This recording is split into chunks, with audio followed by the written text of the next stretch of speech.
funciones de la célula, de fisiología, obviamente, hay muchos otros temas, no se queden solo con lo biológico, siempre pasa lo mismo con los test, ¿sí? Porque el problema de la UP ustedes los lleva a hablar de temas como piel, ¿sí?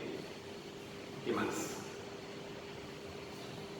Genética, lo primero que piensan es genética, ¿sí? Genética, síntesis proteica, bien.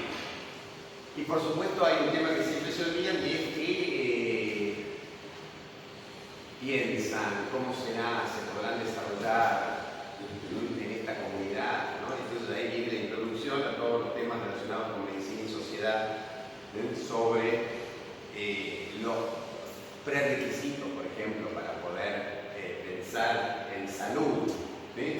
Prerequisitos que tienen que ver con agua potable, digamos, todo ese tema que ustedes tienen que conocer, desde documentos como la Carta de Ottawa, etc. ¿Sí? Entonces no se olviden que las UPs son un combo, y cualquiera de los temas, hay siempre 7 temas importantes en cada UP y pertenecen a distintas áreas.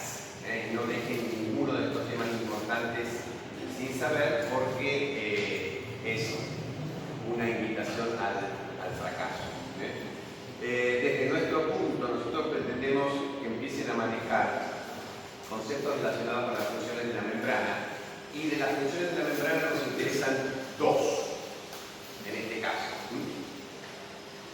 que son la comunicación intercelular, que no es una función exclusiva de la membrana, porque se puede cumplir también con elementos ubicados dentro de la célula, pero básicamente la mayor parte de las células se comunican entre sí con moléculas que interactúan con receptores que están en la membrana de otras células o de esas mismas células, ¿sí? Entonces ese sería uno de los elementos, que es el tema que vamos a tocar hoy. Y el otro de los elementos fundamentales para la vida de la célula, es el transporte a través de la membrana. Es otro tema que lo tienen que repasar y lo tienen que conocer muy bien, porque lo van a ver permanentemente en los distintos temas de la fisiología, lo van a ver mucho en el sistema nervioso, porque la generación de los potenciales eléctricos, de la bioelectricidad, o todo lo que sea potencial de membrana, porque se explica a través de fenómenos de transporte. Lo van a ver después cuando veamos digestivo muy intensamente. Los mecanismos por los cuales ingresan los nutrientes al tubo digestivo son mecanismos que deben conocer desde ahora. Y después lo ven en todos. ¿Sí? Es un fenómeno fisiológico general el del transporte, a diferencia de lo que ocurre con la comunicación es necesaria cuando hay más de una célula.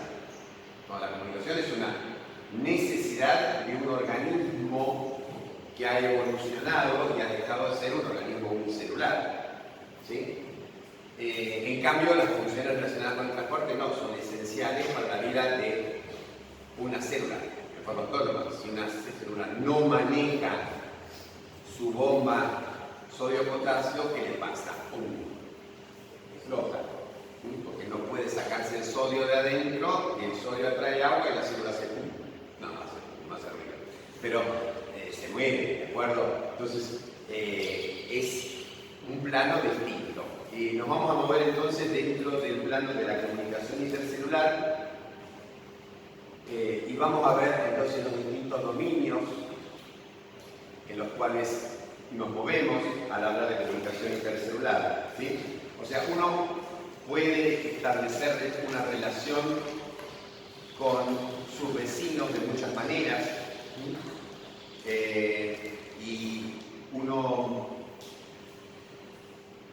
por ejemplo, la forma más sencilla de comunicarse con el vecino para no tener que salir todo el tiempo es abrir un agujero en la pared. O sea, si yo le tengo que pedir una taza, siempre me olvido de hacer compras. tengo que pedir un día huevos, otro día azúcar, otro día qué sé yo, depende de la receta que haga, ¿no? Bueno, lo más cómodo es buscar un lugar donde hacer un agujero y hacer un agujero y pedirle, ¿no? Bien, eso existe entre las células, ¿sí? Las células se comunican entre sí, ustedes lo vieron en histología, que existen ciertos tipos de uniones en los cuales pueden ser atravesadas por poros. Estas uniones se llaman conexones, ¿sí? O sea, una estructura que tiene la forma de una especie de tubo, formada por varias unidades, 5 o 6 unidades, y estos poros permiten entonces que pasen sustancias de bajo peso molecular de una célula a la otra. Es una forma de comunicar entonces a la célula vecina sin necesidad de que el mensaje salga al exterior. ¿De acuerdo? ¿Por qué? Porque atraviesa las membranas. Tenemos dos células unidas adosadas entre sí, y entre esas células vamos a tener entonces estas estructuras que permiten el flujo de información. Y esto se puede ejemplificar, por ejemplo, a nivel del músculo cardíaco.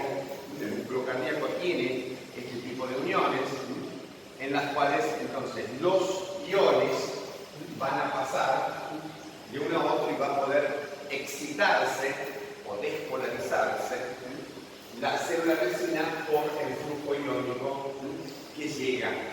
Lo mismo pasa en un tipo especial de sinapsis que ustedes tienen que conocer, que son las sinapsis eléctricas. Son sinapsis poco abundantes en nuestro organismo, pero tienen el mismo principio. Son entonces mecanismos de conexión o de relación intercelular muy importantes para el pasaje rápido de información entre dos células vecinas. Ese sería un tipo de comunicación intercelular, en el cual entonces el mensaje no sale al exterior. Después todos los otros tipos de mensajes van a requerir de una comunicación a través de la membrana o de otros elementos, pero el mensaje va a llegar a la célula vecina desde el exterior. Entonces, el primero de los mecanismos es sencillamente la célula tiene, ¿no?, un brazo, una proteína, y en esa proteína carga el mensaje. Ese sería el mensaje, ¿sí? La otra célula va a tener el sitio con el receptor para ese mensaje, y cuando las dos células se acerquen entre sí, se va a pasar la información de la célula emisora a la célula receptora. Y esto es clásico para la presentación de antígenos. Ustedes este mecanismo lo van a ver en inmunología cuando vean la UT5, si mal no recuerdo, la presentación de antígenos por parte de los macrófagos y por parte de las células dendríticas y de otras células a los linfocitos que reciben ese mensaje y empiezan entonces a elaborar la respuesta inmune en consecuencia de haber recibido esa información. ¿Sí? ¿Recuerdan la situación, ¿no?, del ingreso de un antígeno a través de la piel, de una chica que se lastima, que puede jugar un clavo? No hay que jugarlo, es un mensaje para decirle a la mamá, pero la chica no tiene que jugar un clavo. Uno tiene, el tema de la accidentología es un tema bastante poco, bastante poco tratado, pero uno tiene que pensar que en los niños son una causa muy frecuente de enfermedad, inclusive de muerte, accidentes a nivel doméstico, ¿no? El hecho es que esta chica, entonces, la membrana o la barrera de la piel es destruida de alguna manera por un objeto pulsante, entran los antígenos y se produce entonces ese combate en donde intervienen los neutrófilos, los macrófagos que llegan desde la sangre, llegan los monocitos, se transforman en macrófagos. Los neutrófilos se mueven en el combate, se forman biocitos, pus, y los macrófagos no, fagocitan, procesan el antígeno y lo expresan en su superficie, y eso llega a través del sistema linfático al ganglio vecino, y ahí se empieza a producir la respuesta primaria, ¿de acuerdo? Este mecanismo lo llamamos yuxtáclino.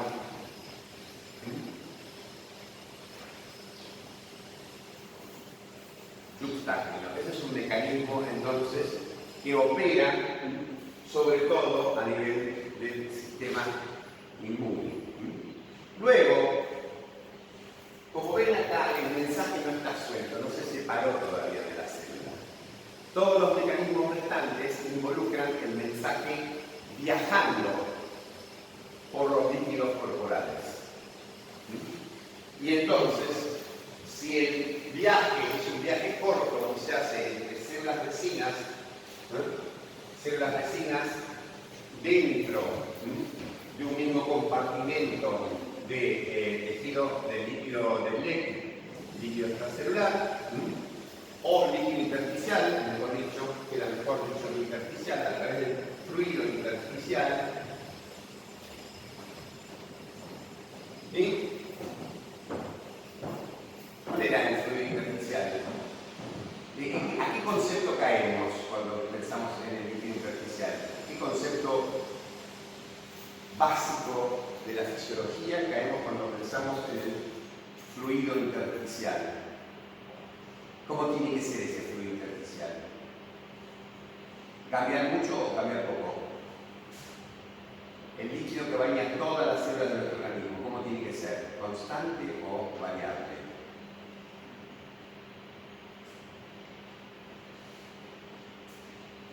¿Qué les parece?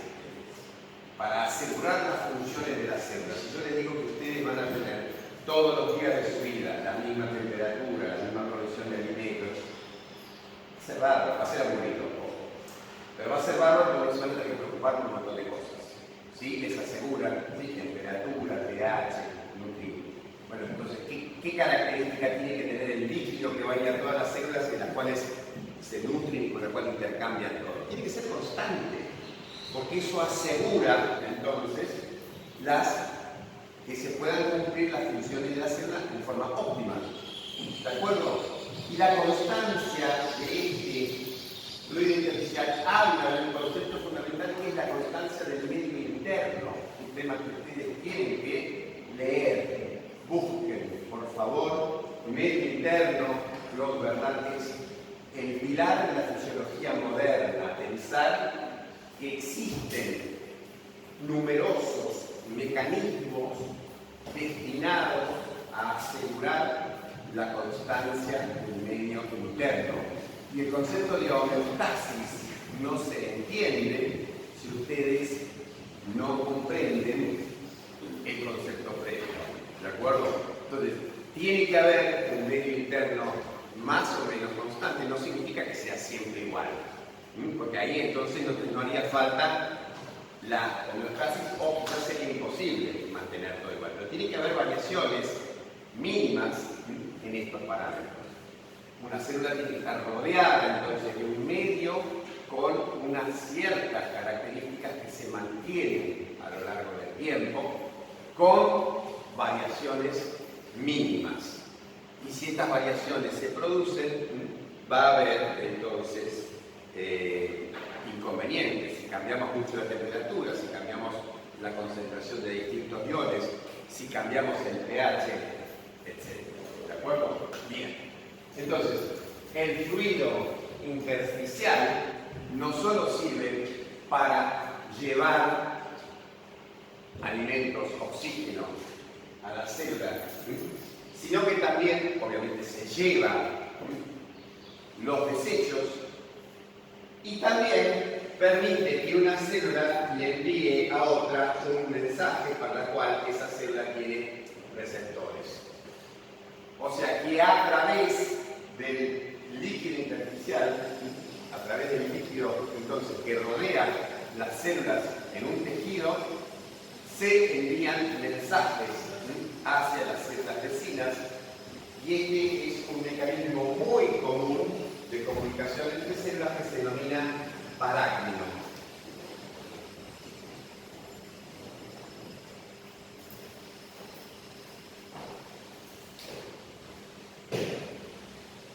¿De acuerdo? El mecanismo parácnino entonces involucra un mensajero químico que viaja desde la célula emisora hacia la célula receptora a través del fluido o líquido intersticial.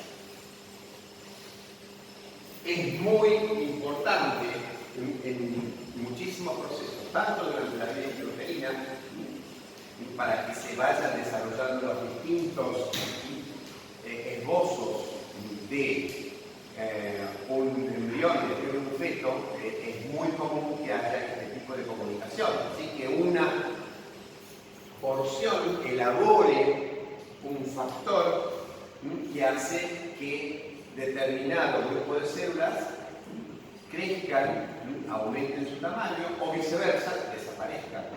Eso es muy común en la vida intrauterina, y después también es muy común la regulación de las funciones celulares por parte de mensajes que provienen de células vecinas. Una de las formas más especializadas de comunicación parácnina, tan especializada que le damos un nombre por separado, es la neurotransmisión. En última instancia, la neurotransmisión, ¿sí?, el pasaje de información de una neurona a otra, o de una neurona a una célula muscular, por ejemplo, involucra que ese mensaje sale de la célula, atraviesa el líquido intersticial y llega a la célula vecina. Lo que pasa es que en una sinapsis estos mecanismos están muy especializados y tienen mucha relevancia, y adquieren entonces una clasificación independiente. Pero en realidad la neurotransmisión, estamos hablando de la neurotransmisión, no es más que una forma modificada de comunicación parácnina, muy especializada, pero al fin y al cabo, por definición, es una forma de comunicación parácnina.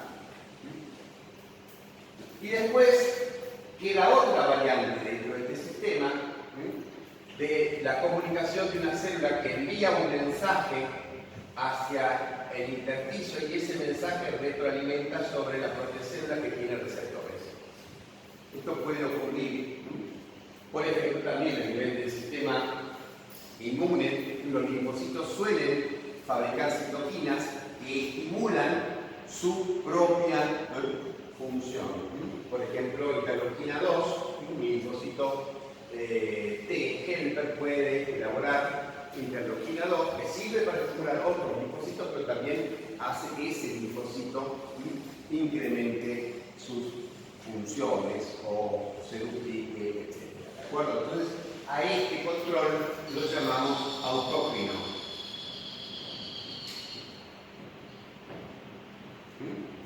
Entonces, parácnino sería cuando viaja a la célula vecina, autócrino cuando el mensaje impacta sobre la propia célula que emitió ese mensaje, y habíamos dicho que la neurotransmisión es una forma muy especializada de mecanismo parácnino de comunicación intercelular. Todos estos entonces que venimos mencionando anteceden a el último, que ya involucra que el mensaje deja el compartimento en donde se produce, se aleja de ese compartimento y viaja a distancia a través de la sangre. Y ahí entonces, cuando el mensaje llega a otros tejidos del organismo a través de la sangre, hablamos de un mensaje o de comunicación de tipo endócrina. ¿De acuerdo? Entonces, esos son esbozados los principales tipos de comunicación intercelular que ustedes tienen que tener presente. Yo les recomiendo que se hagan una tabla y expliquen cuáles son en esa tabla los mecanismos más importantes y que pongan ejemplos. Y esto no se lo tienen que olvidar, como tampoco se tienen que olvidar que el medio interno es un concepto fundamental para entender la fisiología. Pocas cosas están más en juego, yo le diría cotidianamente, pocas cosas están más en juego que asegurar la constancia del medio interno. ¿Sí? Es un capítulo muy grande de la fisiología y busquen, porque aparte es muy interesante llegar a leer, como, no en este momento, ustedes están en este momento preparando un examen, pero en algún momento como para adquirir un poquito de formación con respecto a cómo funcionamos, busquen un poquito cuáles son los textos, lo que escribió un fisiólogo francés, el padre, o el abuelo, sería, o el bisabuelo, porque vivió a mediados del siglo XIX, Claude Bernard,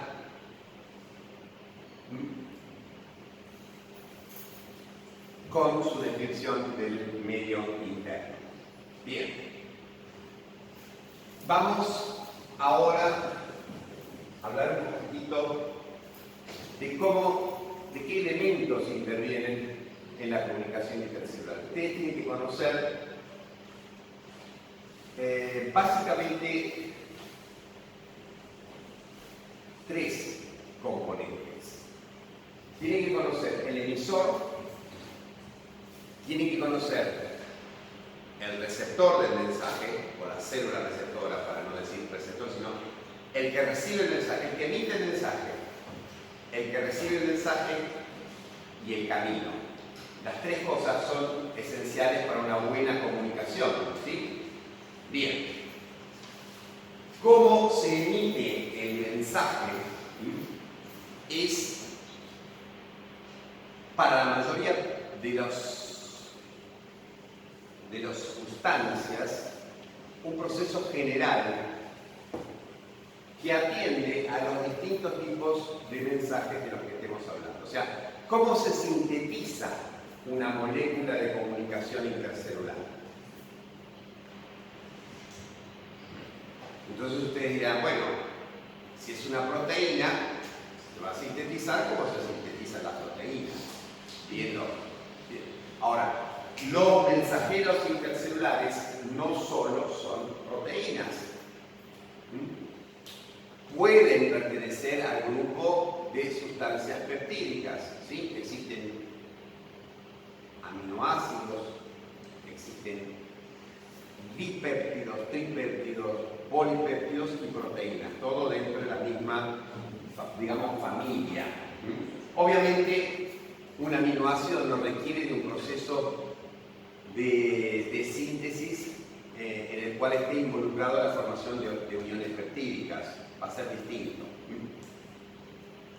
Pero eso sería entonces importante para ver cómo se va a sintetizar un mediador intercelular, conocer cuál es su estructura. Y acá no les queda otro remedio que caer en la química, porque si ustedes no saben la química de las sustancias, mal pueden saber cómo se sintetizan. Entonces tienen que caer en la química. ¿Sí? Nosotros nos complementamos mutuamente, pues nosotros explicamos funciones, pero las estructuras vienen de química y los procesos de síntesis vienen de química. Entonces es bastante difícil que ustedes comprendan el proceso si no van a buscar los conceptos de síntesis, de estructura química y de síntesis en química biológica. De la misma manera que entender los lugares donde se sintetizan las células son bastante difíciles si ustedes no conocen las estructuras de la célula. Entonces, de vuelta, histología, biología celular complementan los son prerequisitos para entender lo que nosotros explicamos desde la función. ¿Sí? La estructura es un prerequisito de la función, la estructura tanto de la célula como de la sustancia química. ¿Sí? Y los procesos de síntesis también. Entonces, ustedes necesitan clasificar, porque clasificar permite ordenar. Entonces, dada su estructura, uno puede agrupar aminoácidos, por ejemplo, como mediadores químicos. Lo más común que van a encontrar son neurotransmisores aminoácidos. ¿Sí? Los neurotransmisores más abundantes del sistema nervioso central son aminoácidos. Un aminoácido excitatorio que se denomina glutamato y un aminoácido inhibitorio que se denomina ácido gamma amino butírico o GABA. Acá tienen entonces dos ejemplos de neurotransmisores, que es el glutamato, GABA.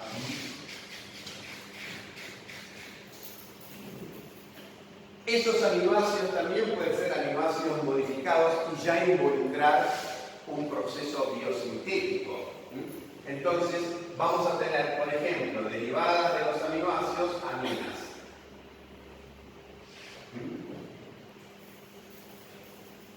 Aminas, obviamente, son aminoácidos que han perdido el grupo carboxilo. ¿Sí? Son aminoácidos decarboxilados. Van a tener entonces dentro de las aminas un montón de mediadores intercelulares. Por ejemplo, las catecolaminas, noradrenalina, adrenalina, dopamina, la serotonina, la triptamina, todas ellas derivan de distintos aminoácidos.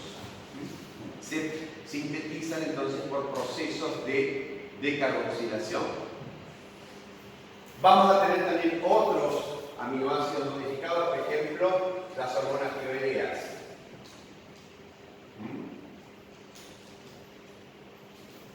Que son compuestos que se forman a partir del aminoácido tirosina. Dentro de las aminas ponemos, por ejemplo, catecolaminas, o ponemos la serotonina, o ponemos la histamina, ¿sí? ¿De acuerdo?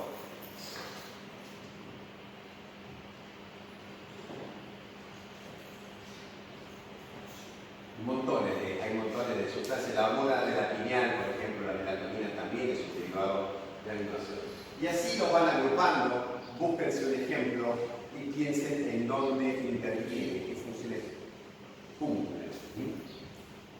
Y luego, por supuesto, nos vamos a complejizar y vamos a decir, bueno, dipéptidos, tripéptidos, moléculas con estructura peptídica y proteínas. Todo esto estaría dentro de entonces aminoácidos, péptidos, proteínas. Como todo grupo, ¿sí? Para pensar en cosas que tengan un vínculo en común, un nexo. Y esto permite recordar, cuando las cosas están relacionadas entre sí, es más fácil establecer asociaciones y recordarlas. Después podemos pasar a otro grupo y podemos poner, por ejemplo, los derivados de lípidos. Entonces, aminoácidos, péptidos, proteínas, lípidos, como mediadores intercelulares, lípidos. Y vamos a tener dentro del campo de los mediadores parácrinos un grupo muy importante de sustancias que llamamos prostaglandinas.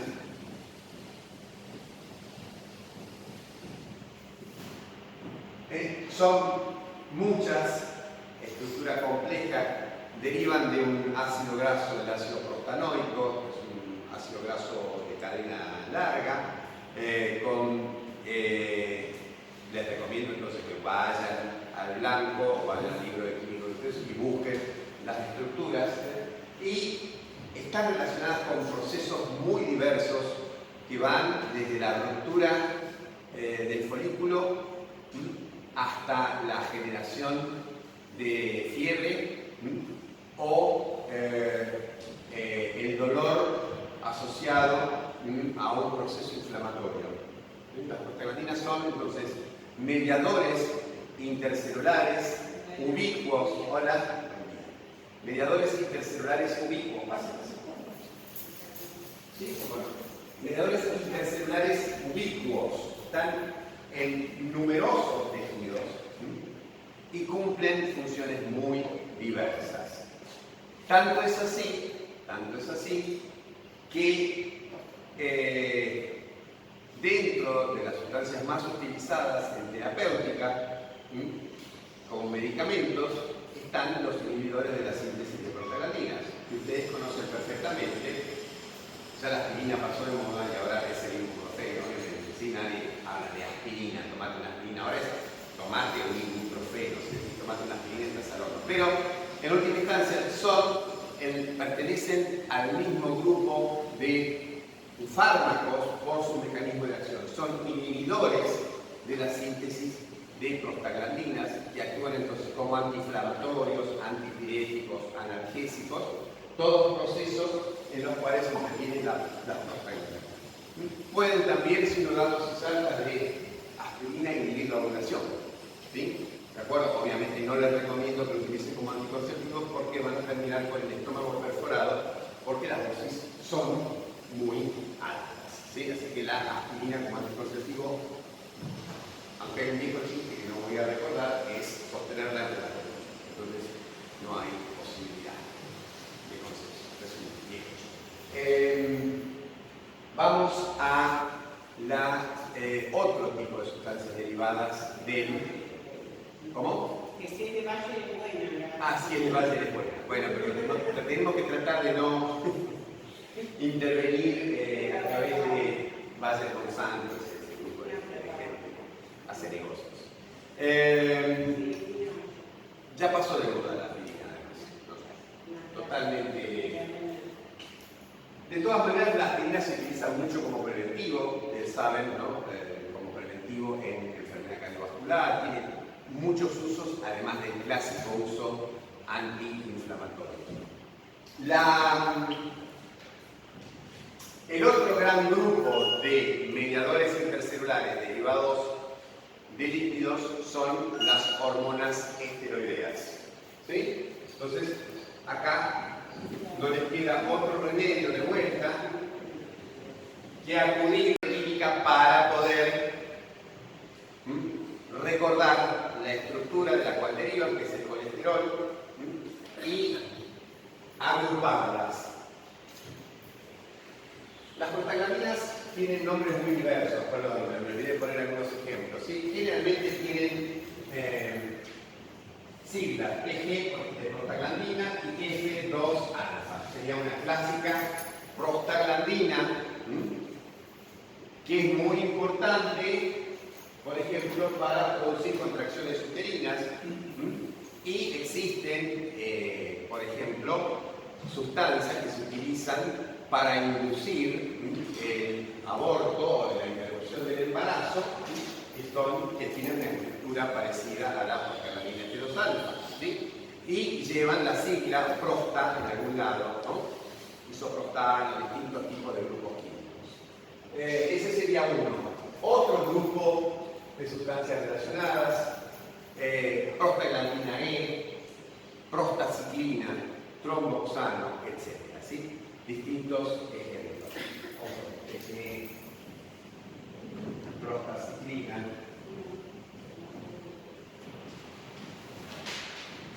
tromboxano. Prostaciclina y tromboxano son dos prostaglandinas o dos derivados de tipo prostaglandínico que están presentes en el endotelio y que tienen funciones opuestas sobre la coagulación y sobre la relajación del músculo liso vascular.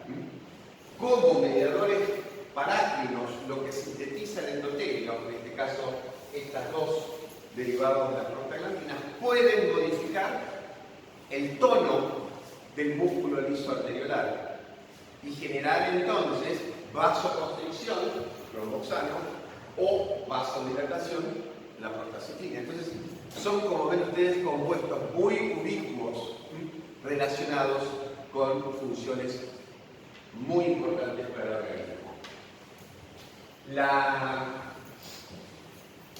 El otro grupo entonces de hormonas lo dividíamos, tenemos las hormonas sexuales, y acá tendríamos entonces fundamentalmente los distintos grupos, estrógenos, andrógenos y los progestágenos. Pueden dar un ejemplo de cada uno, estradiol, testosterona, etc. ¿Sí? Y tendríamos luego los glucocorticoides, los mineralocorticoides, ¿no? Cortisol, aldosterona como ejemplos. Y así podemos cerrar los lípidos, seguramente me olvido de algún par. Pero lo importante es que tenga una visión general de las sustancias más importantes involucradas en los mecanismos de comunicación intercelular. ¿Sí? Dentro de, bueno, otros grupos importantes, pues tenemos las aminas, tenemos, no quiero olvidarme de muy importante,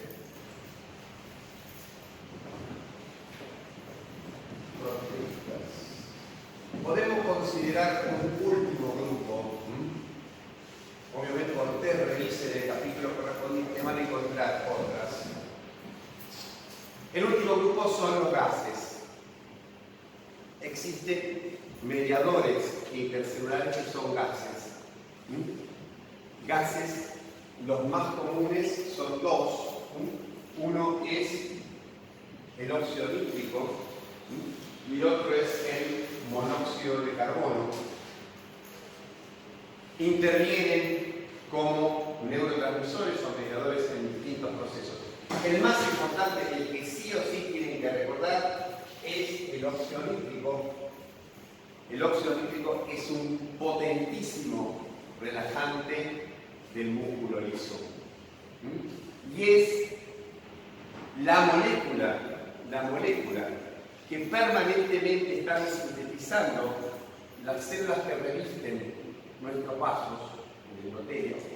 Esas células que recubren nuestros vasos están permanentemente, sobre todo a nivel arterial, obviamente, sintetizando y liberando óxido nítrico que llega a las células musculares lisas y las relaja.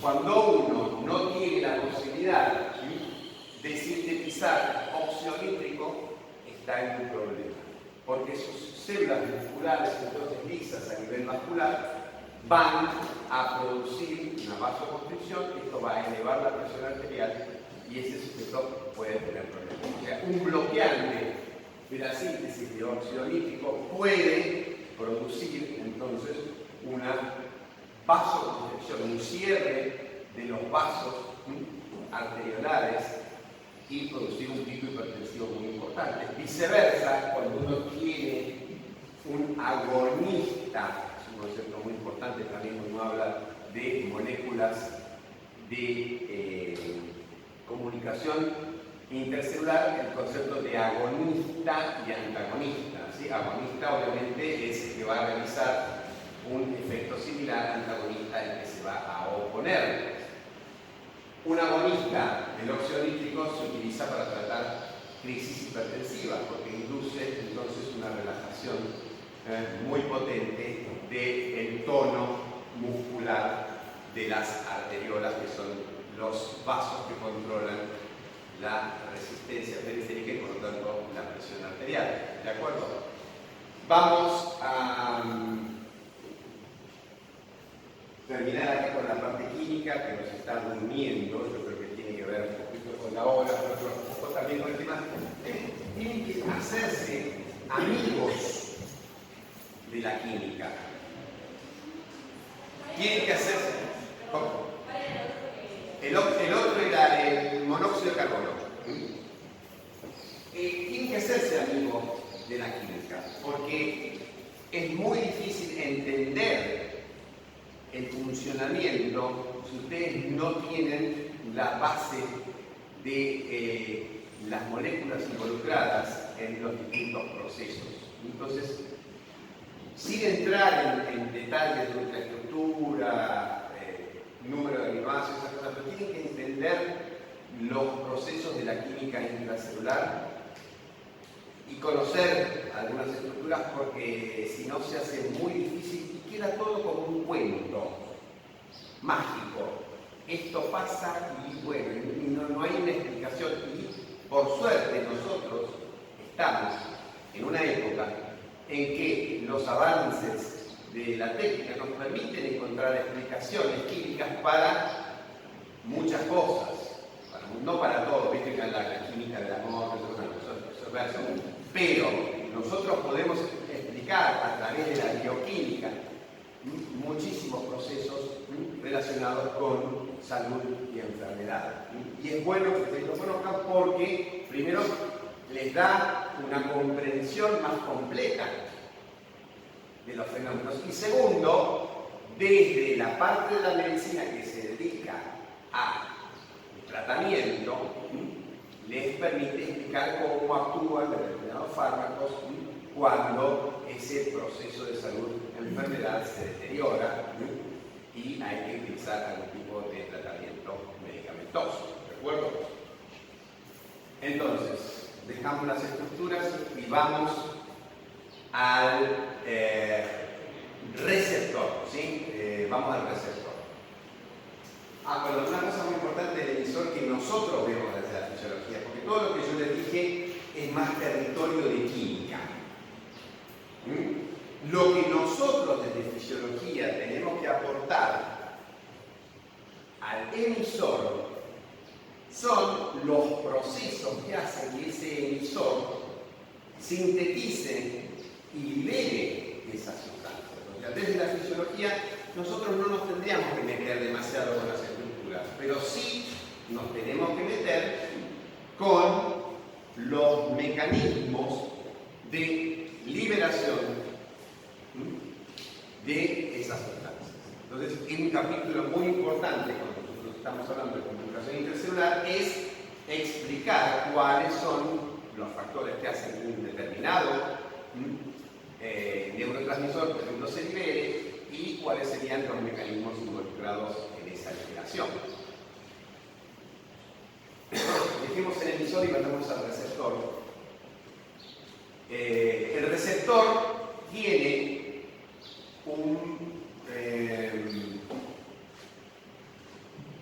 grupo importante de elementos que le permiten entonces reconocer el mensaje enviado por el emisor, transmitir este mensaje al interior de la célula y hacer que llegue a los mecanismos efectores. ¿Por qué? Porque dentro de la cadena está todo muy burocratizado. Hay una cadena, ¿sí? Uno tiene una necesidad biológica, esa necesidad biológica entonces va a determinar que se libere de un mediador, una molécula de comunicación intercelular. Acá intervenimos nosotros. Explicar de qué manera una necesidad biológica produce la liberación de un neurotransmisor, de una hormona, es fisiología. La molécula no, la molécula es territorio de química. El proceso por el cual se libera esa molécula es un territorio compartido, es de fisiología celular. O sea, explicar cómo se produce la liberación de un neurotransmisor es una tarea compartida, pero bastante fisiológica. Estamos hablando de función. Luego, entonces, acá tenemos el transporte.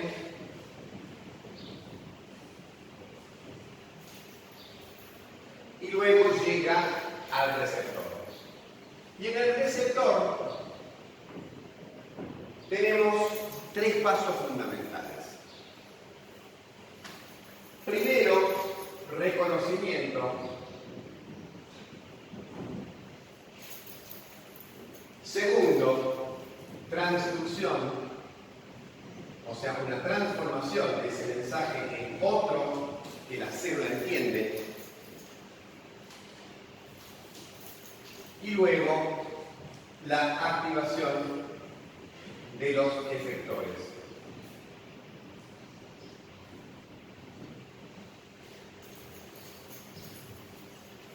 Todo eso ocurre dentro de la célula receptora. La célula va a tener entonces receptores, o sea, proteínas encargadas de reconocer específicamente el mensajero. Va a tener cadenas de señalización que llevan entonces el mensaje desde la membrana al interior de la célula a través de distintos mensajeros intracelulares que pueden ser segundo mensajero, tercer mensajero, etc. Para finalmente llegar a la activación de los efectores. ¿Qué pueden ser los efectores? Y los efectores pueden ser múltiples. Pueden ser proteínas contráctiles. Pueden ser canales. Puede ser un proceso de secreción, etc. ¿Sí? Pueden ser enzimas, perdón, me había hablado de algo más importante. Pueden ser enzimas. ¿Sí? O sea, todo esto hace que la célula, de acuerdo a los efectores que se activen, produzca una señal, una respuesta biológica que en última instancia tiende a solucionar esa necesidad que dio origen al mensaje. ¿Sí? Nosotros estamos muy metidos acá, estamos bastante metidos acá. La fisiología está metida acá, está metida acá, está metida en el transporte y está la fisiología celular muy metida también dentro de lo que ocurre dentro de las células receptoras. Pero son campos en donde si uno no piensa en la molécula y en la estructura intracelular, o sea, muy metidos estamos con lo que pasa dentro de la célula, o sea, con biología celular, estamos muy metidos en esto también con biología. Entonces, cuando estudien, traten de complementar a través de estas dos disciplinas, histología o biología celular y bioquímica, lo que ustedes ven para el capítulo de comunicación intercelular.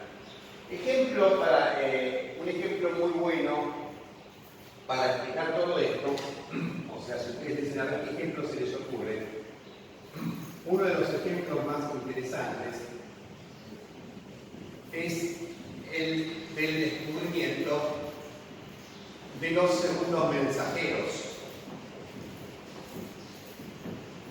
Ustedes les dicen segundo mensajero y piensan en una molécula que es un nucleótido. ¿Sí? ¿Nucleótido? ¿Algún nucleótido se les ocurre por ahí que esté suelto y cumpla su función por separado de los ácidos nucleicos? ¿Cuál es el nucleótido que todos conocemos? ATP. ATP es el nucleótido que anda por ahí suelto, no forma parte del ATP. Bien, del ATP nosotros podemos formar o el primero, quizás, y el más conocido de los mensajeros intracelulares, que es el ALP. ATP significa trifosfato de adenosina o adenosina trifosfato, ¿no? Cuando nosotros rompemos enlaces, separamos grupo fosfato, le sacamos pirofosfato al ATP y va a quedar AMP, monofosfato de adenosina o adenosina monofosfato. ¿Sí? Bien. Ese fosfato puede estar unido a un carbono de la pentosa o puede estar unido en dos. Cuando está unido en dos, el carbono 3 y el carbono 5, se hace una estructura cíclica. Y eso es lo que se conoce entonces como AMP cíclico. ¿Sí? Allí el grupo fosfato está unido entonces en dos, por eso se llama 3,5 AMP. Bien. Esta sustancia entonces es la que en los años 60, cuando sus papás eran chicos, en los años 60, viene la revolución. Yo estimo que sus papás deben tener ahora más o menos 50 y pico, 60 años, así que calculo que habrán sido chicos o están naciendo para esa época. ¿Sí? Bien. La revolución es explicar que la hormona o el mediador intercelular no lo es todo, sino que hay una parte muy importante del mensaje que tiene que ver con el receptor.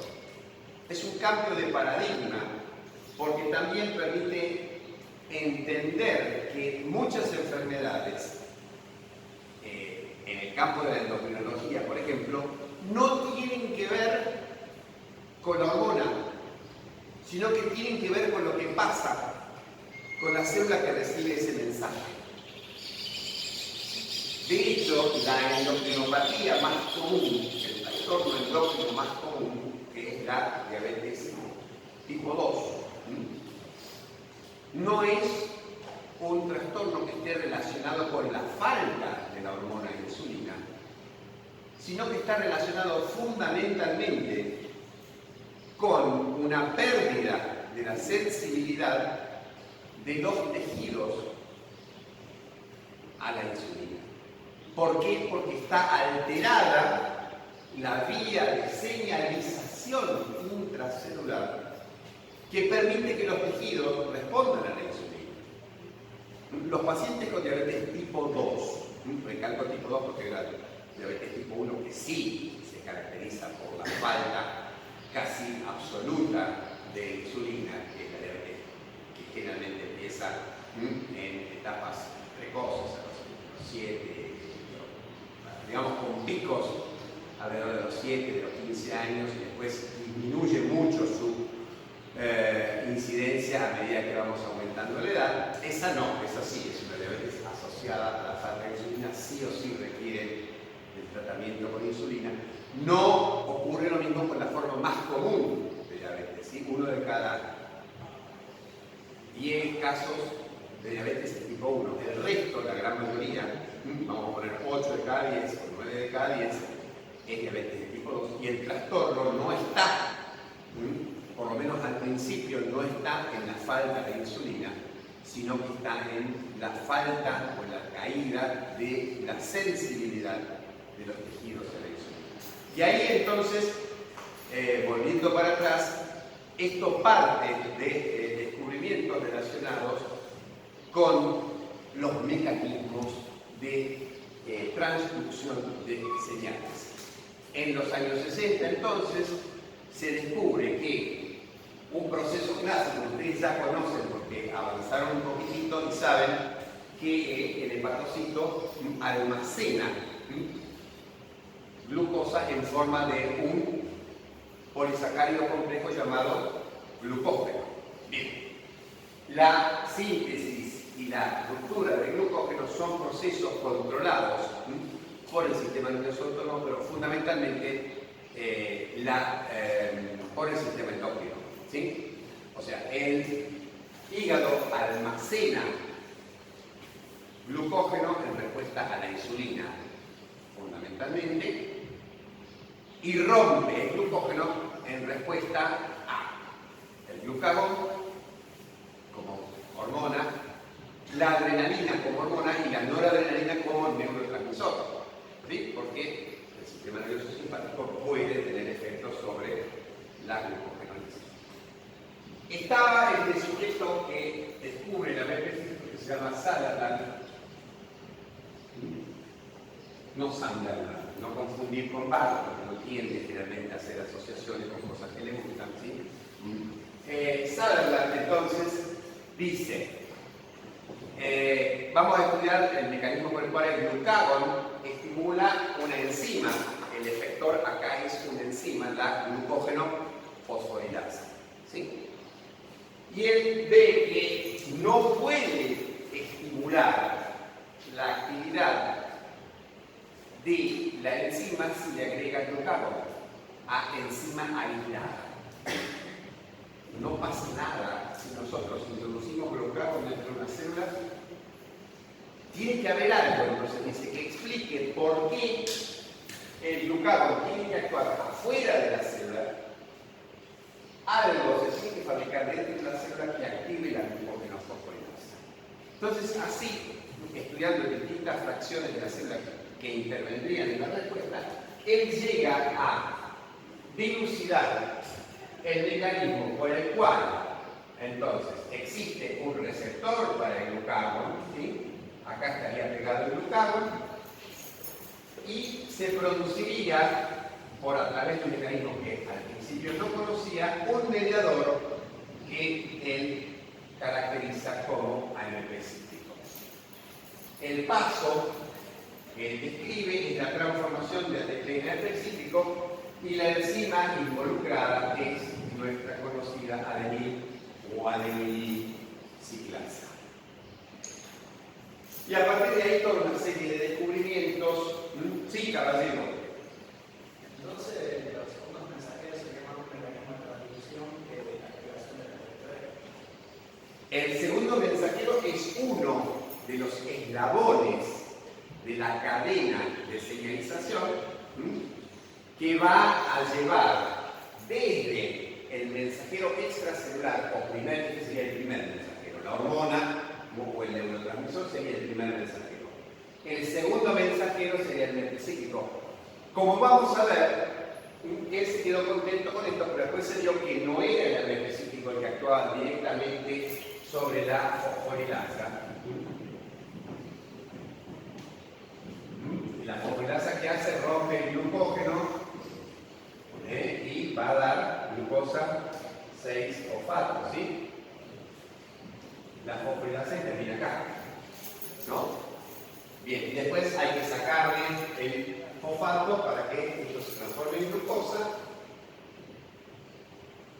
y esto pueda salir de la célula. Esta enzima se llama glucosa 6-fosfato fosfatasa, ¿sí? O glucosa 6-fosfatasa, más glucosa. ¿De acuerdo? Entonces,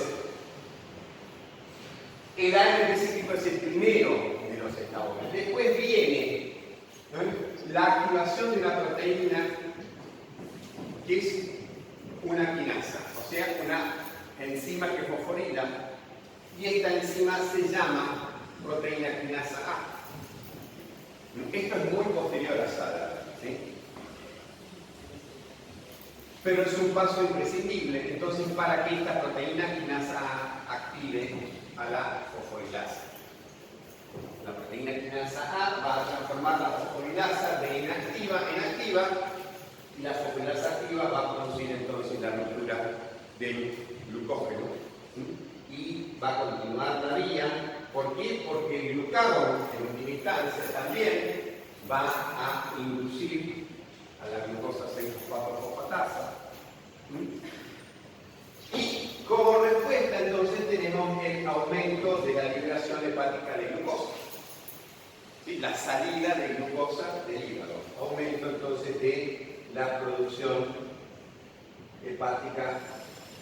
No es que el hígado, cuando yo digo producción hepática de glucosa, estas son esas cosas que implican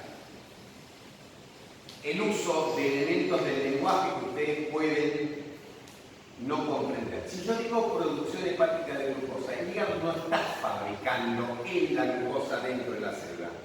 Cuando se habla de producción hepática de glucosa, se habla de que el hígado como glándula, como órgano, está liberando glucosa a la sangre.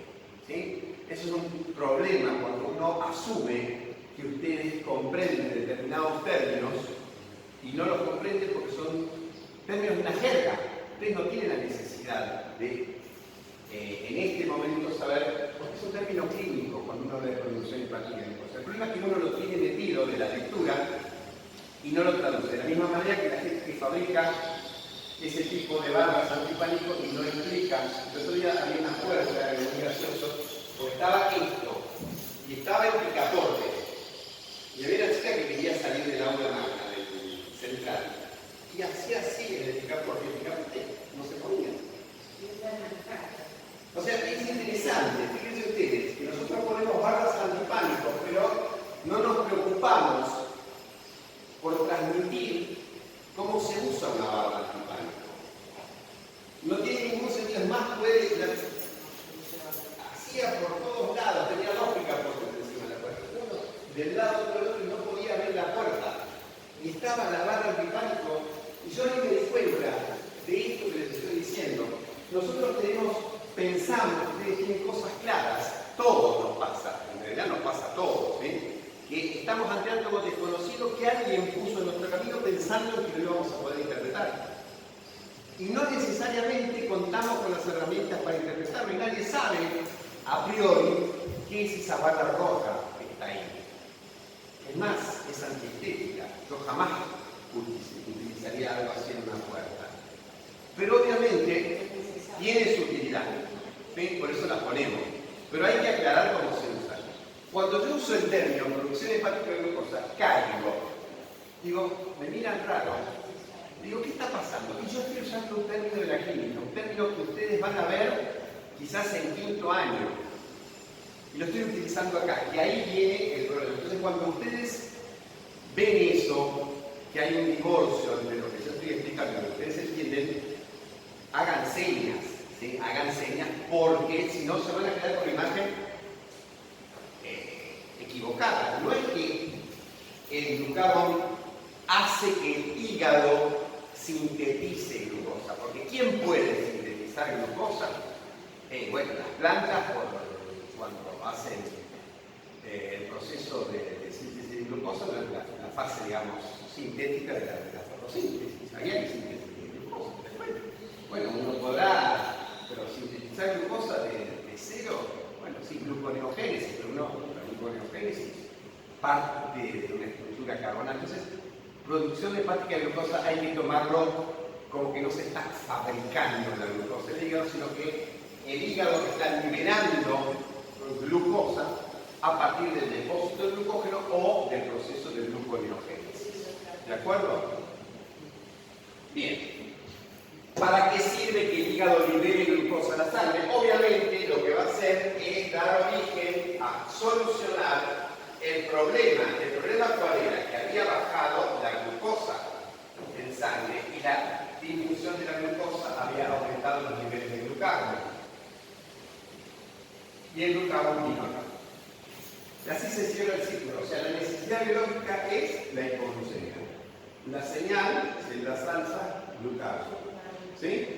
Glucagón a través de este mecanismo que involucra entonces el receptor, un sistema de control que tienen que conocer por lo menos de nombre, que se llama proteína G, que la van a encontrar por todos lados. Hay muchas proteínas G, hay familias de proteínas G. En este caso se llama proteína GS porque estimula a la adenosiclasa. La enzima de la ciclasa, el antiespecífico, la activación de la proteína quinasa, la activación de la fosfolipasa, la ruptura del glucógeno y terminamos solucionando el problema que era la hipoglucemia. Este sería entonces un clásico mecanismo que explica desde la necesidad biológica, hipoglucemia, pasando por los distintos pasos, ¿sí? La emisión de la señal, la interacción con el receptor, la transducción dentro de la célula, la activación del efector, la fosfolipasa, la respuesta biológica y la corrección entonces de ese factor, la necesidad biológica. ¿De acuerdo? Bien.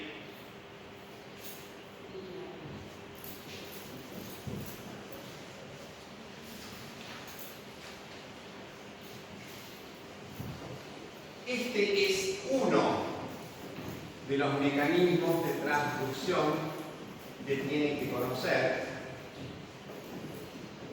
Yo ahí les recomiendo que agarren un libro más o menos nuevo, no agarren un libro viejo como puse porque faltan muchas cosas. Puse un libro de 2000 y de 20 años. Agarren un libro que no tenga más de 10 años y lean los capítulos.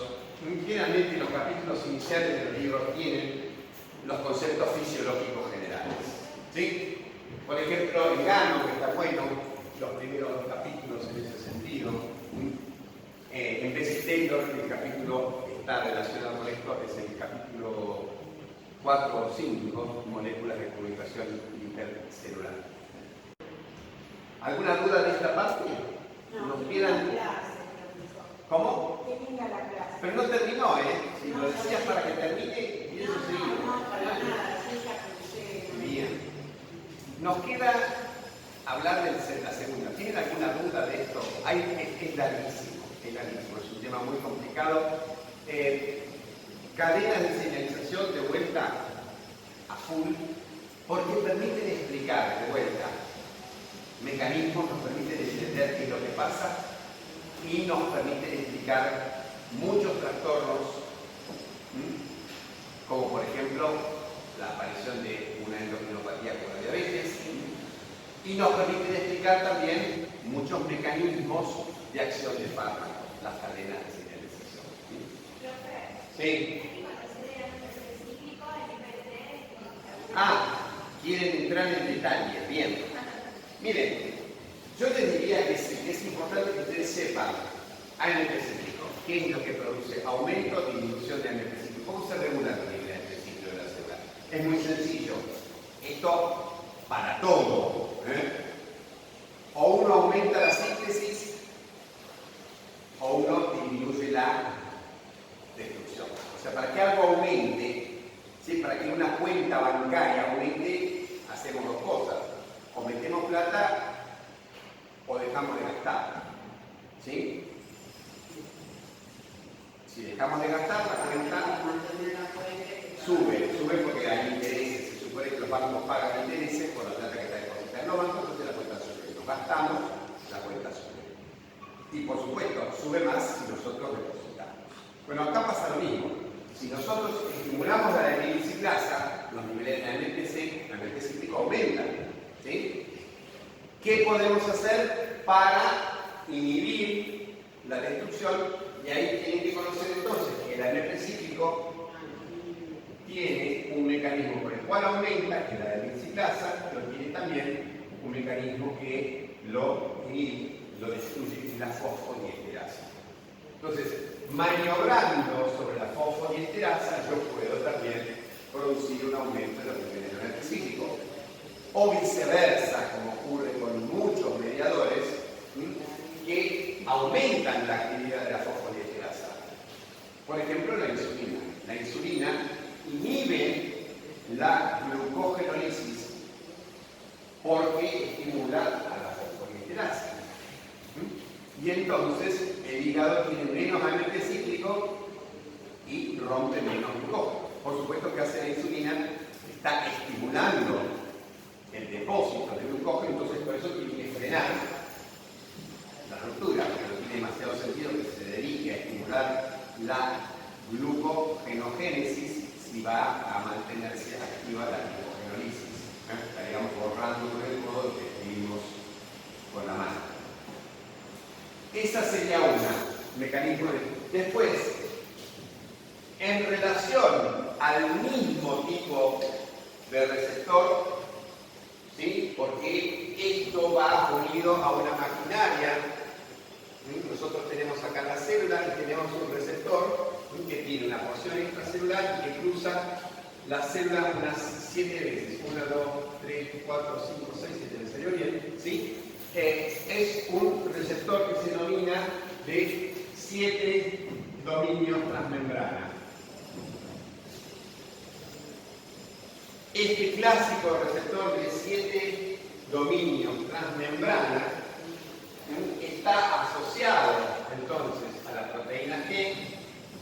distintos tipos de proteína G y está asociado a dos tipos distintos de enzima.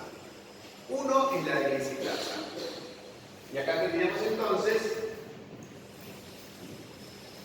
la vía AMP cíclico, proteína quinasa A. Este sería un grupo, una vía. Pero este mismo tipo de receptor y esta misma proteína G, o una proteína G muy parecida, puede intervenir en la activación de otra enzima que se denomina fosfolipasa C. Y la fosfolipasa C es... ¿Cómo le va? ¿Todo bien? Así que ya la universidad saca un protocolo para... ¿Pero qué dice? ¿Que sí que pueden faltar? Y nosotros lo tenemos.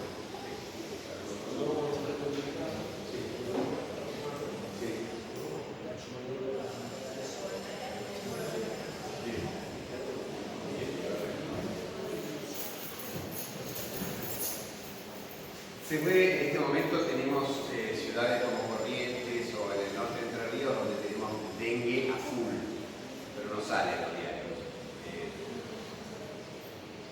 Es terrible, pero los medios de alguna manera eligen las noticias que van a ser más notorias, entonces ahora todo pasa. Si alguien tosió y esa tos tenía coronavirus, bien, sale bien. Ahora, tenemos casi 1000 casos de dengue recientes y en distintas provincias aumentando de forma muy alarmante. No sabemos. Bien. El tema es que hay un protocolo, hay que implementar un protocolo relacionado con la gente que acude a lugares, ¿sí?, donde hay contacto entre las personas, que le da licencia a los trabajadores y no considera la falta, por ejemplo, de los alumnos. Se recomienda que se esté en su casa cualquier persona que vino de estos 6 o 7 países en donde el brote de COVID-19 es importante. Entonces, el tema que no se sabe, hay que difundirlo.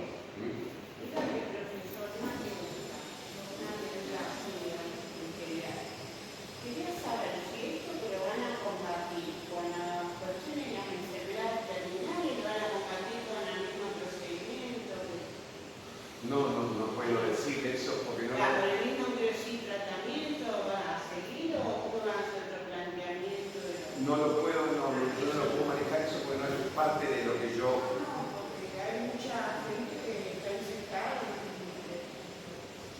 Y aparte ahora está contando un poco de todo, dicen, ay, que esto, que lo otro, están dando las mismas propagandas que hace unos años atrás.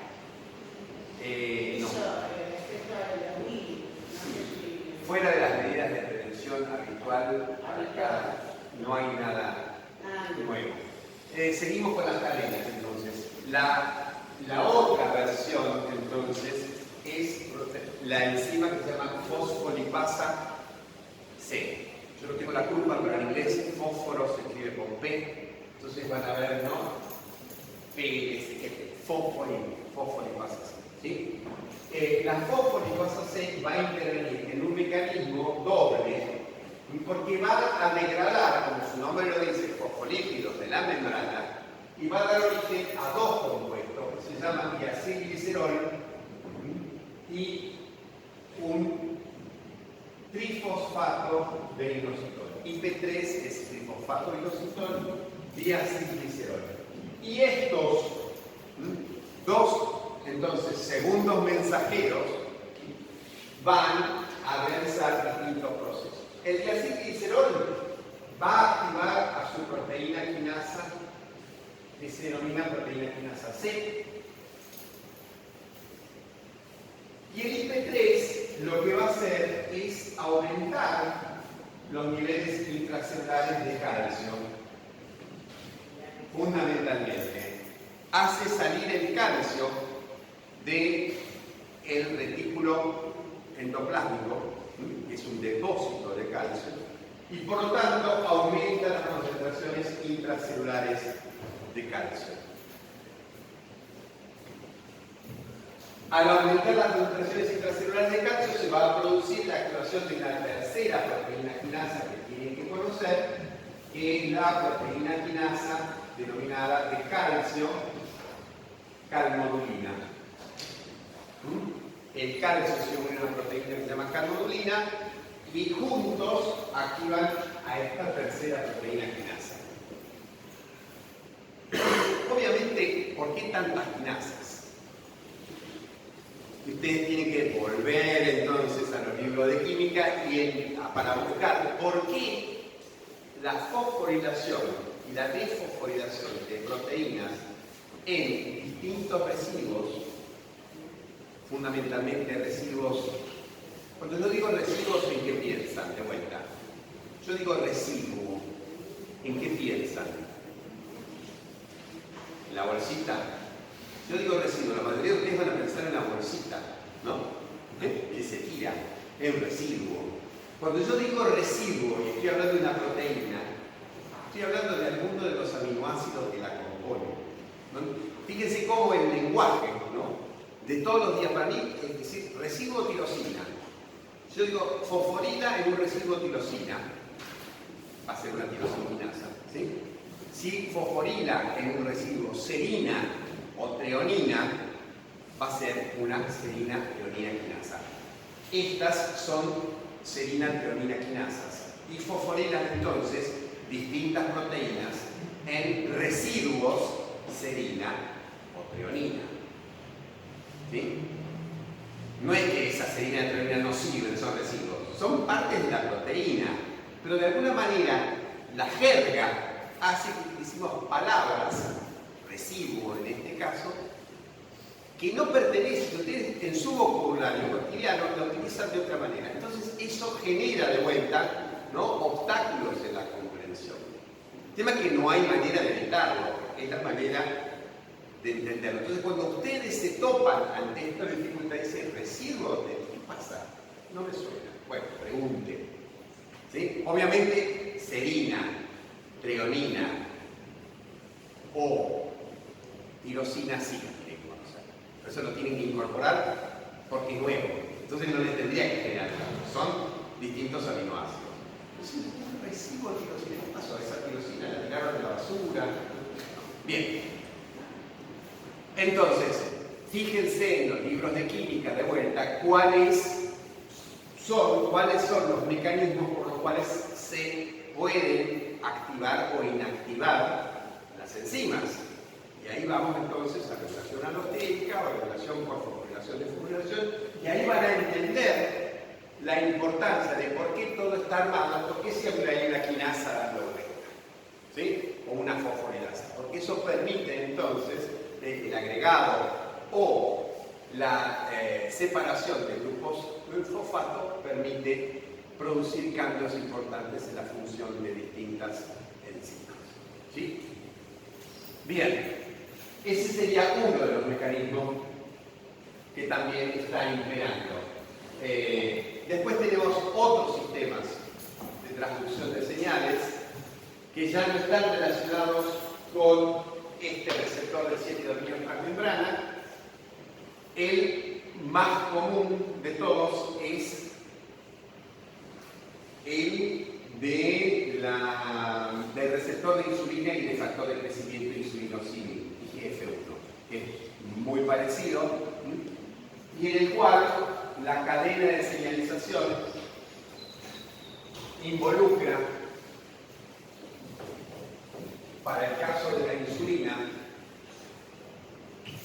tendríamos entonces, el receptor de la insulina es un tetrámero formado por 2 subunidades alfa y 2 subunidades beta.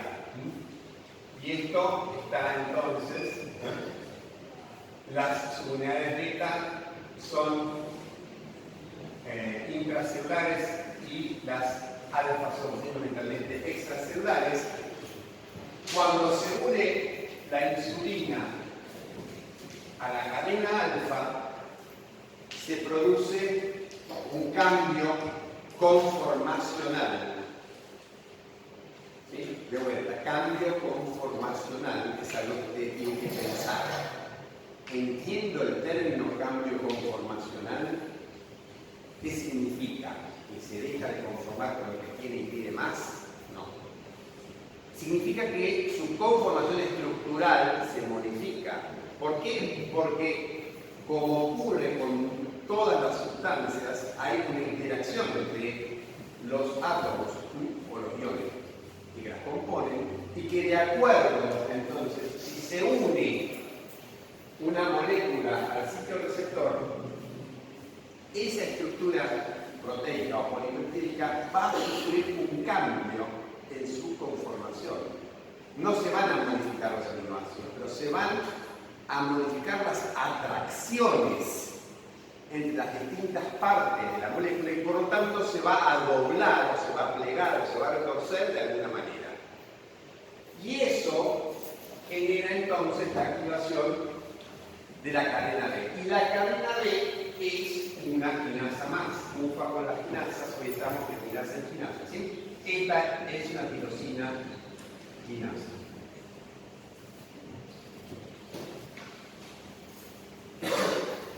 Y esta tirosina quinasa, o sea, la cadena B del receptor de insulina de IGF-1, tiene una actividad intrínseca propia de tirosina quinasa.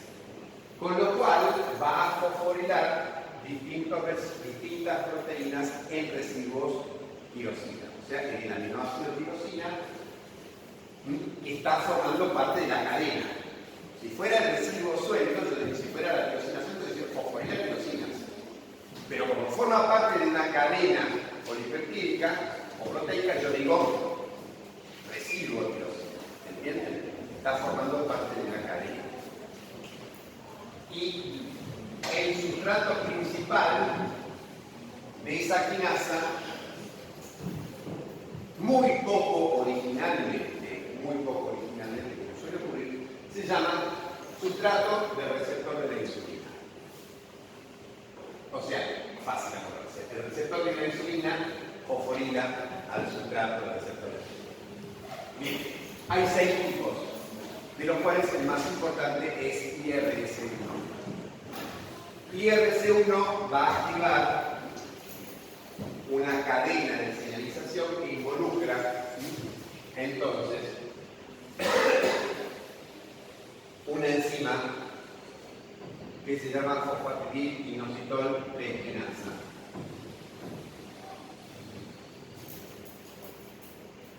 O sea, vamos a tener una enzima que forma trifosfato inositol. Vamos acá. Y ese trifosfato inositol va a activar proteína quinasa C y sucesivamente. Y ahí nos metemos dentro del mecanismo de acción de la insulina. Entonces, esto, proteína quinasa C y esto, enzimas, etc.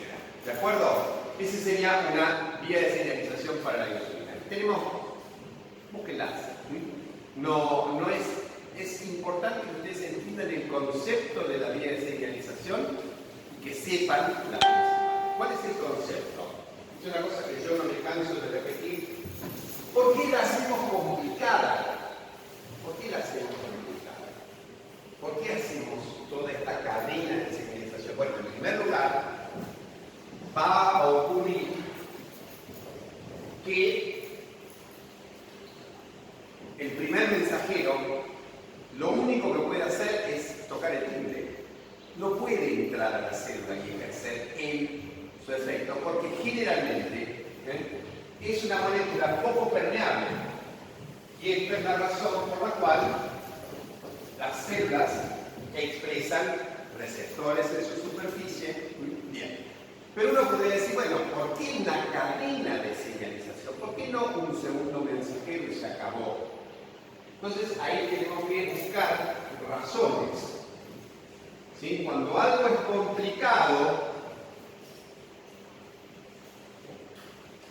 complicado, y sigue existiendo, uno tiene que buscar las razones por qué existe. ¿Sí? Porque por algo está. Si nosotros queremos entenderlo, tenemos que buscar las razones por las cuales esto se generó y se conservó.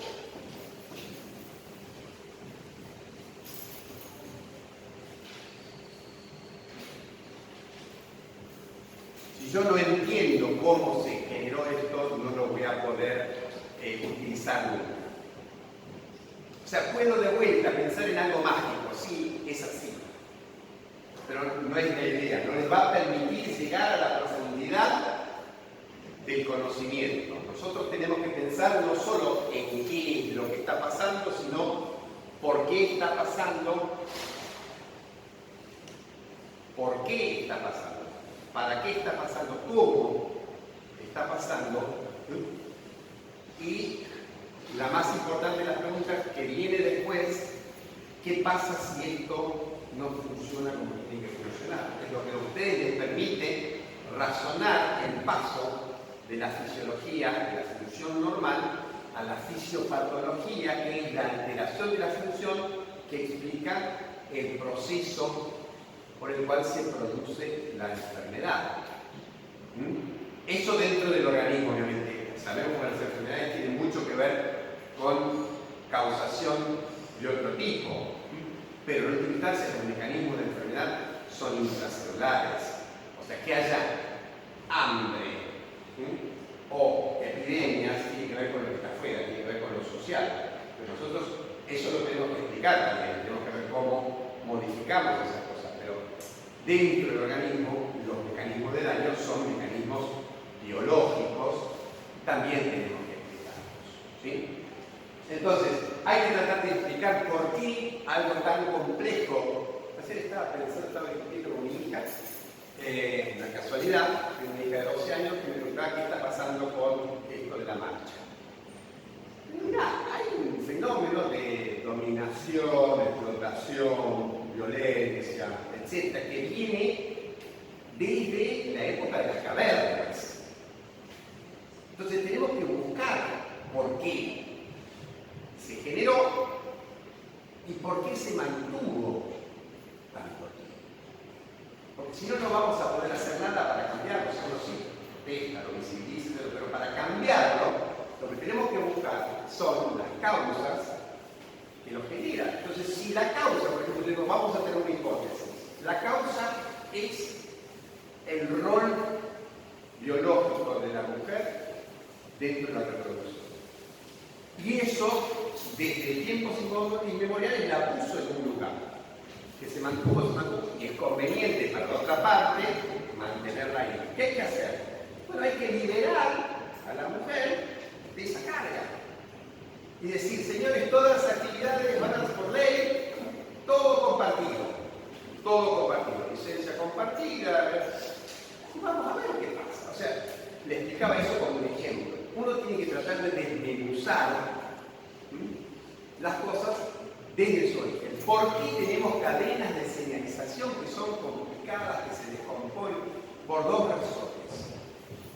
Porque las cadenas de señalización brindan múltiples eslabones, como corresponden a las cadenas, en los cuales se puede intervenir para modificar la dirección, o sea, para ampliar el repertorio. ¿Sí? Si yo tengo nada más que un eslabón, causa-efecto, punto, no lo puedo modificar en ningún lado. Si yo tengo muchas cadenas, yo puedo ir tocando cada uno de esos eslabones con distintos elementos que hacen a la situación de la célula y modificar el resultado. Entonces, las cadenas de señalización brindan la posibilidad de múltiples sitios de regulación. Muy importante. Y eso permite adaptar entonces el funcionamiento del sistema a otros elementos que estén actuando dentro de la célula. Segundo elemento, y esto se ve bien claro cuando ustedes estudian la transducción, la fototransducción. La fototransducción a nivel del ojo da origen a una señal tan potente porque un fotón, ¿sí? Un fotón, una translucina, pero una translucina da origen a, supongamos, 6 moléculas de gen específico. Cada una de esas 6 moléculas de gen específico va a actuar a su vez sobre distintos efectores y se multiplica en total a lo largo de la cadena alrededor de 100.000 veces ese efecto. Entonces, las cadenas de transducción de señales brindan una amplificación de la señal que se origina en el receptor, que puede llegar a varios miles de veces, porque van reclutando en los distintos eslabones múltiples efectores. ¿Sí? Entonces, por ejemplo, a nivel del patocito, una molécula de glucagón activa un receptor, pero ese receptor, a través de la adenosinasa, va a fabricar, suponete, 10 moléculas de gen específico. Cada una de esas 10 moléculas de gen específico va a poner en marcha cada una de esas a 10 proteínas quinasas A, o sea que tenemos 100 veces el significado, y cada una de esas proteínas quinasas A va a activar a, qué sé yo, 15 fosforinasas. Con lo cual vamos a tener amplificado el efecto 1500 veces. ¿Sí? Esto es uno de los factores que permite a las hormonas o a los mediadores intercelulares circular en concentraciones muy bajas. ¿Sí? ¿Por qué? Porque el efecto va a ser amplificado. Una vez que se reconozca, hay dos elementos. Primero tiene que haber un receptor que reconozca a esa hormona o a ese transmisor entre millones de moléculas. O sea, tiene que haber una relación de reconocimiento muy específica, con la misma que tiene, por ejemplo, un anticuerpo o un antígeno. El reconocimiento hormona-receptor o mediador intercelular receptor es de altísima especificidad. Y en segundo lugar, ese mediador intercelular va a dar origen a una señal muy potente porque se amplifica en la cadena de señalización. ¿De acuerdo? Bien. Nos quedan 20 minutos para hablar de neurotransmisión en general. Neurotransmisión es bastante más importante ya desde el punto de vista de las UPs, porque los otros territorios que por ahí te pregunta alguien de bioquímica, de fisiología, se quiere una preguntita de carrera de señalización, no es un tema de demasiado peso en este examen. Sí es un tema muy importante desde el punto de vista de su formación médica, biológica en general y médica también. Ya con la neurotransmisión no hay gente más que la rima más el tema de las preguntas de los neurotransmisores, qué es un neurotransmisor, etc. ¿Sí? Entonces, acá hay que ser un poquito más cuidadosos para estudiar y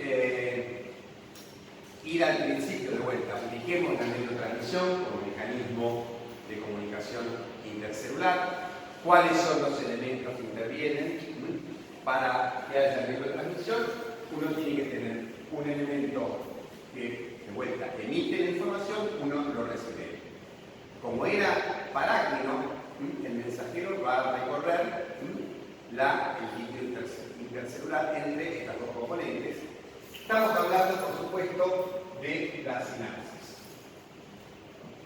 Pero dentro de la sinapsis nos estamos metiendo dentro del más común de los tipos de sinapsis, que es la sinapsis química. O sea, si vamos a hablar de neurotransmisores, vamos a hablar de sinapsis química. ¿Por qué? Porque en el otro tipo de conexión neuronal, la sinapsis eléctrica, nosotros habíamos dicho que era como tener un agujero en la pared y que las cosas pasaran a través de la pared. No sale al exterior de la célula. Utiliza conexiones y pasa información a la neurona vecina a través de uniones específicas que juntan de alguna manera las dos células a nivel de sus membranas. ¿Sí? Para hablar entonces de la sinapsis química y de neurotransmisión, tenemos que situarnos en la sinapsis química, en sus elementos ¿sí? El elemento presináptico, la hendidura sináptica y el elemento postsináptico. Y vamos a tener acá de vuelta esa tríada. Vamos a tener el emisor, el lugar donde se transmite el mensaje y el receptor. La definición del neurotransmisor involucra distintos componentes de cada uno de estos tres elementos. O sea, para definir una sustancia como neurotransmisor, ese neurotransmisor tiene que ser sintetizado por la célula emisora en distintas partes. Algunos neurotransmisores son sintetizados en el núcleo. Si el neurotransmisor, por ejemplo, es un péptido, la síntesis de ese péptido va a tener lugar a nivel del soma. En cambio, para la mayor parte de los neurotransmisores, la síntesis se realiza a nivel del terminal presináptico. Son dos cosas distintas. El terminal presináptico no tiene los ribosomas, no tiene el retículo endoplasmático, por lo tanto no puede sintetizar péptidos. Si el neurotransmisor es un péptido, va a tener que sintetizarse en el soma y viajar, acá tenemos otro elemento, ¿no? Viajar hasta el terminal presináptico por lo que se denomina flujo axónico. Entonces, tenemos que encontrar, para que una sustancia sea considerada neurotransmisor, al neurotransmisor en el presináptico,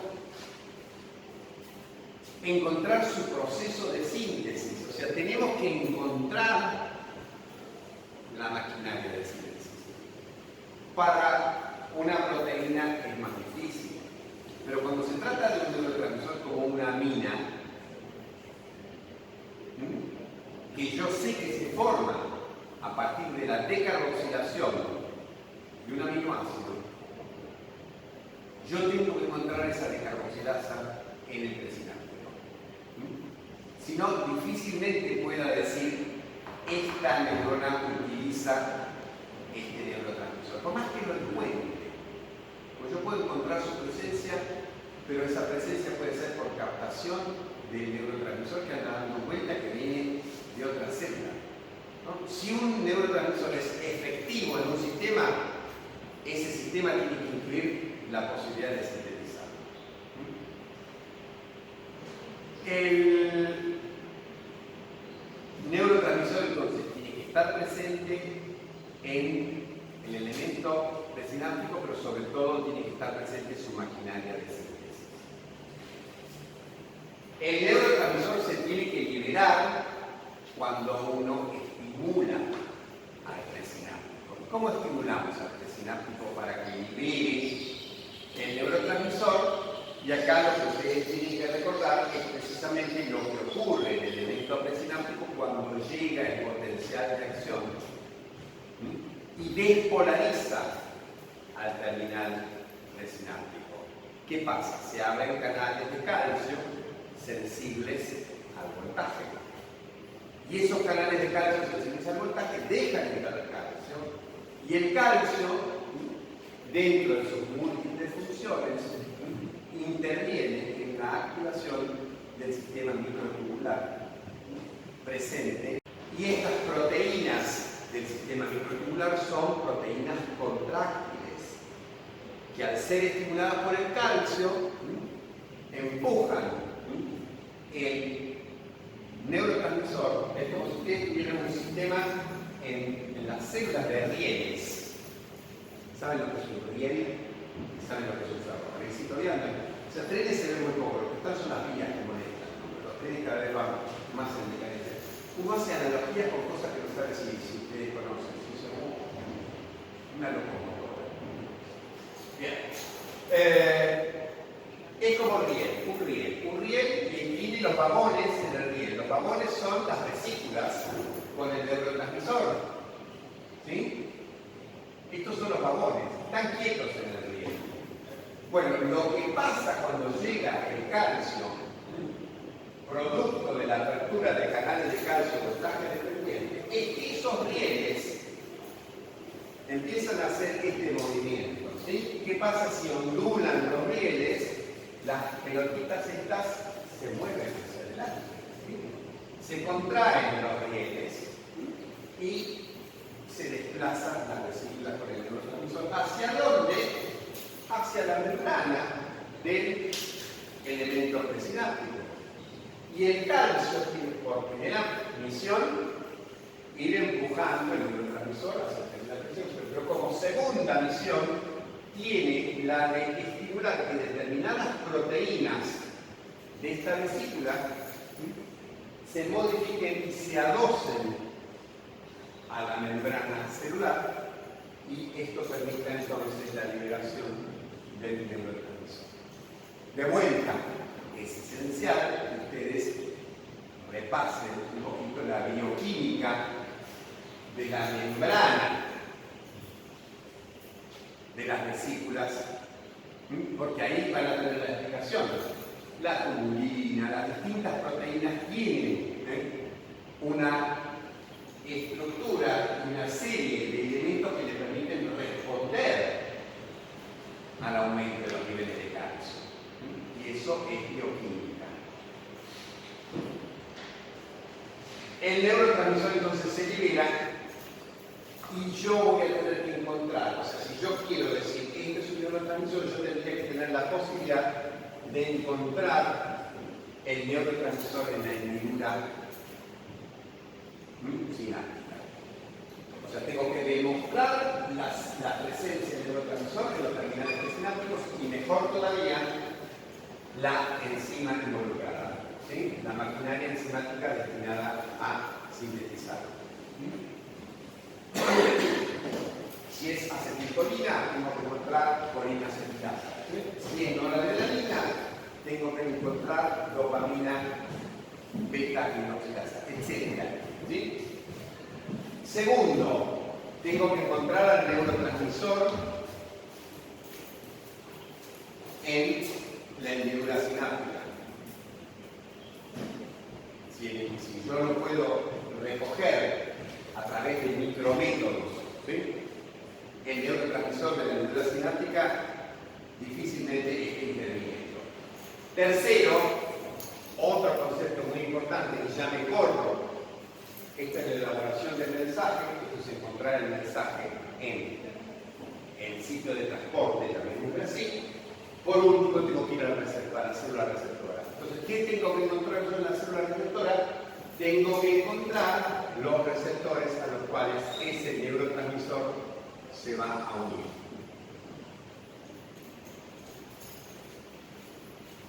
Todo esto forma parte entonces del mecanismo de neurotransmisión en una sinapsis química. Elaborarlo, liberarlo en respuesta a la despolarización y recibir el mensaje del otro lado y llegar entonces a un mecanismo de acción que después vamos a ver. Sí. Las enzimas liberadas en el neurotransmisor. Ahí todavía no llegué.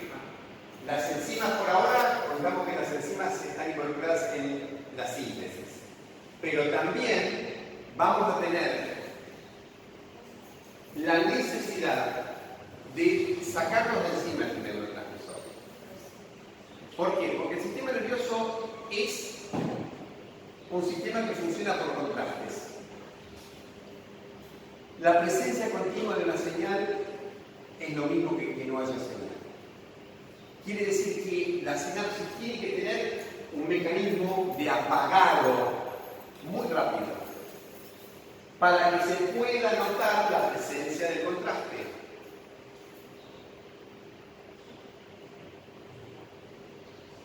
¿Cuál es ese mecanismo de apagado? Distintos mecanismos, distintas formas de inactivación del neurotransmisor. Y dentro de los criterios para decidir si una sinapsis es colinérgica, GABAérgica, glutamatérgica, etc., está que esa sinapsis tiene que tener los elementos necesarios para destruir el neurotransmisor. O sea que el catabolismo del neurotransmisor es un elemento esencial para definir la identidad de un sistema que utilice ese neurotransmisor.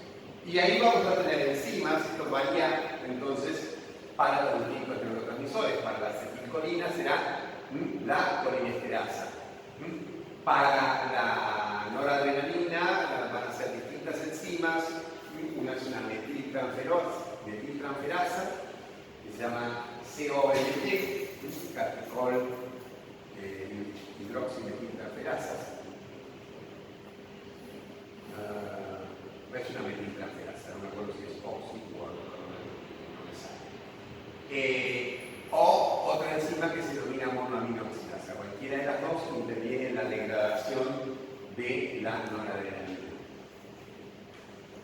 Otro mecanismo muy importante de inactivar es el recaptar. O sea, también podemos encontrar acá que tenemos una bomba o un mecanismo que activamente capta el neurotransmisor hacia el presináptico y lo saca de la hendidura sináptica y por lo tanto está entonces inactivando el mensaje. Esto puede ocurrir también para las catecolaminas. Y así entonces van a revisar ustedes los distintos mecanismos de inactivación de los neurotransmisores para recordarnos por qué. De vuelta, primero porque es bueno entender cómo funcionan las cosas. Y segundo, una de las grandes ventajas que tiene la sinapsis química sobre la sinapsis eléctrica para nosotros los médicos es que las sinapsis químicas son una ventana a través de la cual nosotros podemos entrar farmacológicamente en la sinapsis modificada. Y hay todo un campo impresionante de la neurofarmacología que sería impensable si tuviéramos todos sinapsis eléctricas. Este sistema está abierto y nosotros podemos modificar la síntesis de los neurotransmisores, podemos modificar la recepción, podemos modificar la inactivación, etc.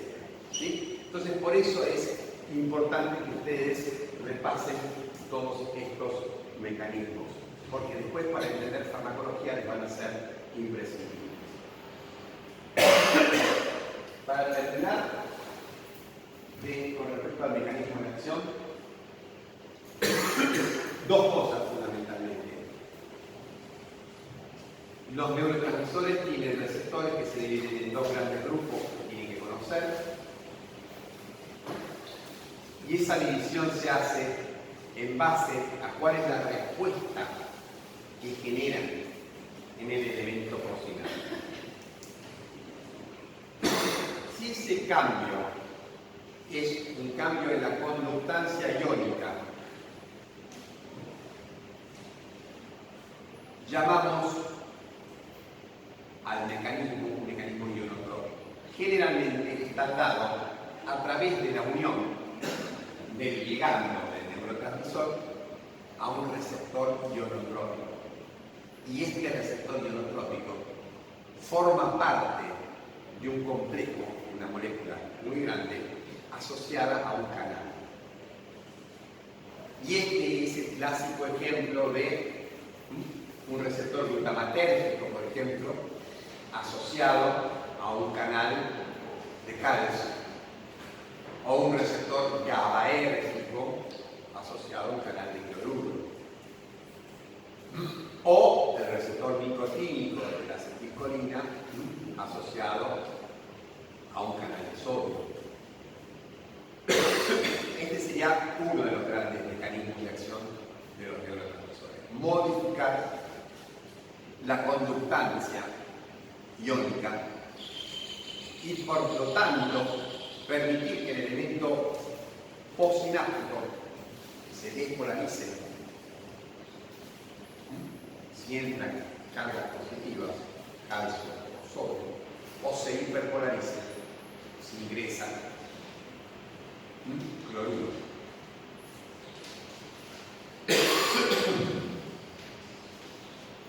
El otro mecanismo involucra cambios metabólicos, un proceso de síntesis enzimática. son muy similares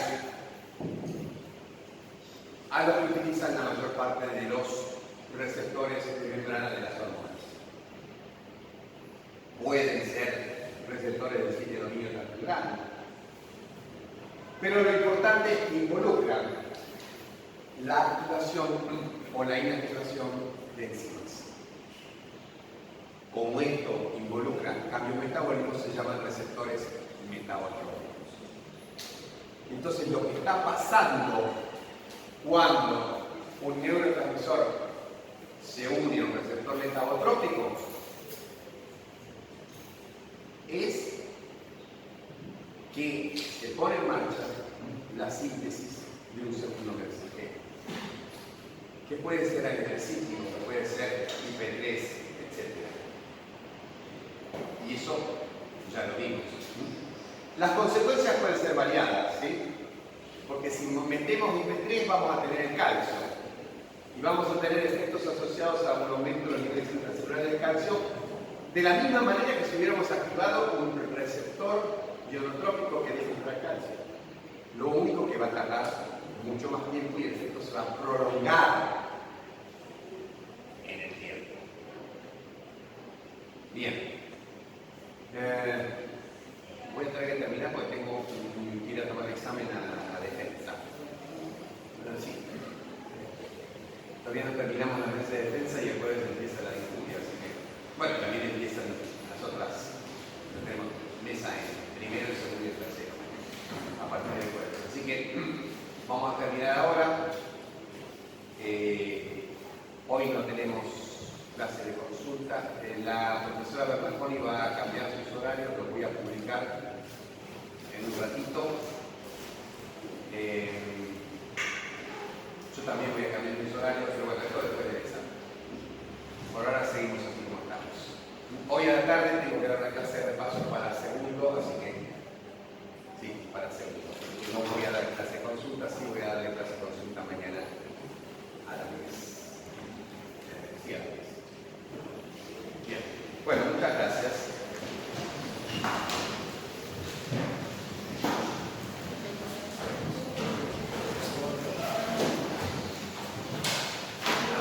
Chao, profesor. Bien, a vos. Bien, pensaba.